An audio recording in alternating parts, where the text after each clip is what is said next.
Mais ce qu'on voit là aujourd'hui, c'est quand même une lutte assez pas nouvelle parce qu'elle existe, mais plus intensifiée entre les régulateurs, les censeurs, ceux qui vont dévoyer la justice et la démocratie, la liberté d'expression, et les plateformes qui sont obligées d'obéir sous peine de lourdes amendes ou sous peine de voir des marchés se fermer derrière elles. C'est pas des régulateurs. Quand on a un juge de la Cour suprême, je sais plus quelle instance brésilien, qui outrepasse et viole la loi brésilienne, il se comporte pas en régulateur, il est pas non plus élu.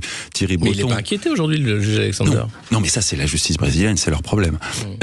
Thierry Breton n'est ni élu, alors il est certes régulateur, mais très clairement dans ses menaces et dans les menaces que faisait Elon Musk de révéler des demandes de censure, on n'était pas dans le cadre d'une application de la loi. Donc on n'est pas dans le cadre d'un rôle de régulateur. Que ces gens-là soient des régulateurs ou des juges, très bien, mais ils ne se comportent pas comme tels, ils n'obéissent pas aux lois qui c'est des gens qui sont censés... Les lois sur la liberté d'expression et la règle de droit.